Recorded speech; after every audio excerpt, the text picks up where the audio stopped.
Comparison can lead to a lot of pain, and it's something we all struggle with in different ways. They say most insecurities come from the gap between society's expectations and our ability to meet those expectations. This is true for everyone, no matter who you are or what you do.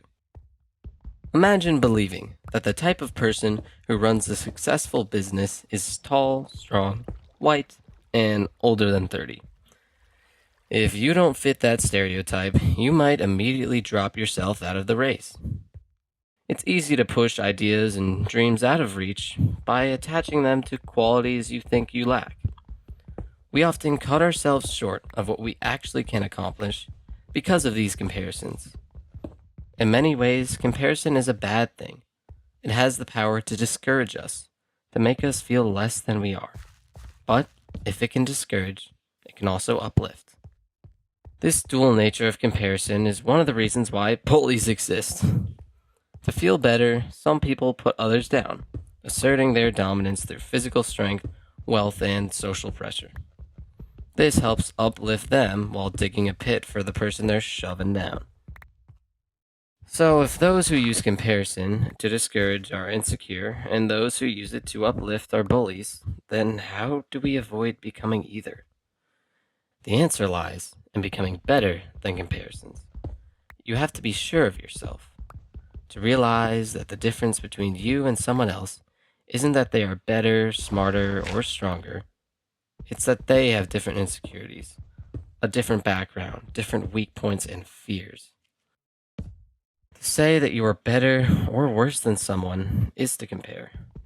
To overcome the pain or gratification that comes with comparison, one must gain humility. Recognize your situation.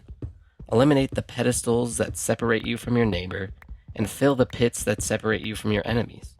Bring everyone to ground level, including yourself, and look them in the eyes for all of who they are, and see that they are not much different from you. Anything is possible. We all have equal opportunity, but that is not to say that it will take equal effort. The path for some may include more obstacles, but they will reach the top of the mountain all the same. What I'm trying to say here, with the key point here, is bringing everyone to ground level. Stop comparing yourself, stop putting them on these pedestals, stop putting people in pits. Look at them for who they are. Give everyone a general level of respect, including yourself. That is the most important part. Because, yeah, respecting everyone else, I think we can all understand. But respecting yourself, that's the hard part. Especially if you're insecure, especially if you don't believe in yourself. So, yeah, I've been thinking about comparison a lot recently. I'm a twin, and this fall, my twin and I will be going to different colleges. We will be finally living on our own. From birth, I've always been compared to my twin. At first, people did it just to tell us apart, but it eventually transformed into something deeper. Unlike others, people feel the need to look at us with a closer lens, to distinguish and understand. This leads to judgment and sometimes harsh comments that cut deep. I've heard a lot of people say that my twin smiles more. While that might seem like a harmless comment, hearing it repeatedly from different people makes me question my emotional stability. Am I depressed? Am I not happy enough? There are many other instances where this constant comparison makes me question my actions and forces me to scrutinize each step I take. I hate that. And it'll be nice to not be a package deal for once, to be presented to everyone new I meet as just me, to finally breathe, to finally fight my own battles, to run my own race. They say your twin is supposed to be your forever best friend, but what they don't say is that they're also your biggest enemy. Since birth, I've been constantly compared to him, which means we're always competing to see who is better in certain categories, trying to stand out and pave our own paths. Almost like we're trying to discard each other, push each other aside, to say, I'm the one that should be heard, I'm the one that should be important. And regrettably, I wish I could go back and have a conversation.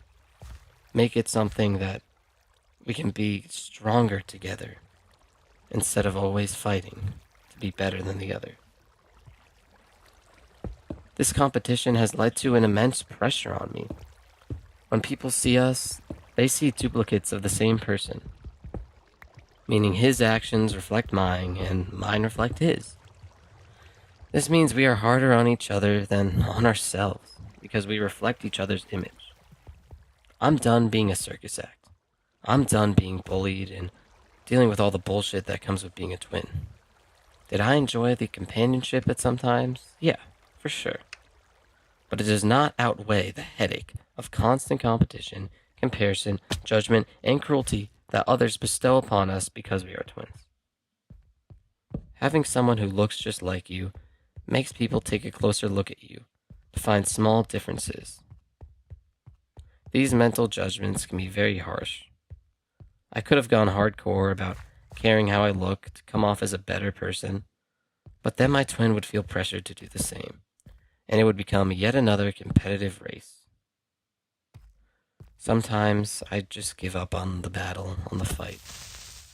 It's just not worth it to always be fighting.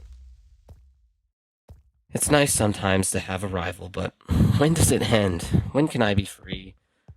When can I find peace?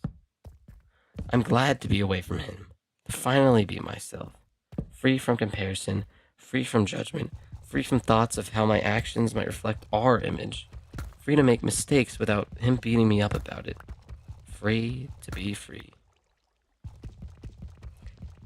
Now, I know you might be thinking, wow, this sounds harsh. I don't want to be a twin.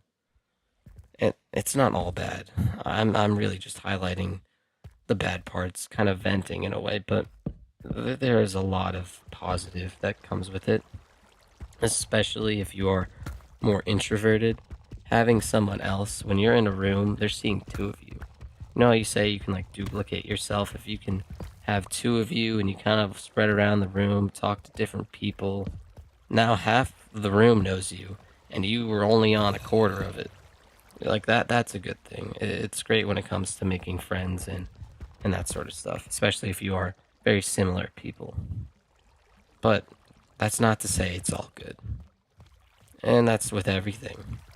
Most relationships have a lot of bad and a lot of problems that need to be worked on together, and that's what makes them stronger. So this is how I feel now. I'm sure I'll make a video in the future talking about how things might have changed, especially after we spend some time apart. Anyways, thank you guys for watching this video. I hope you enjoyed it. This was really just me venting, so especially if you're not a twin, you might not be able to relate to this. But I think the idea of comparison and the idea of insecurity and humility is a very important lesson to take home.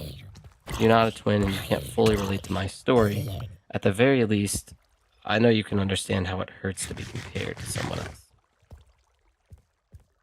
Thank you for watching this video. And remember, you are not alone.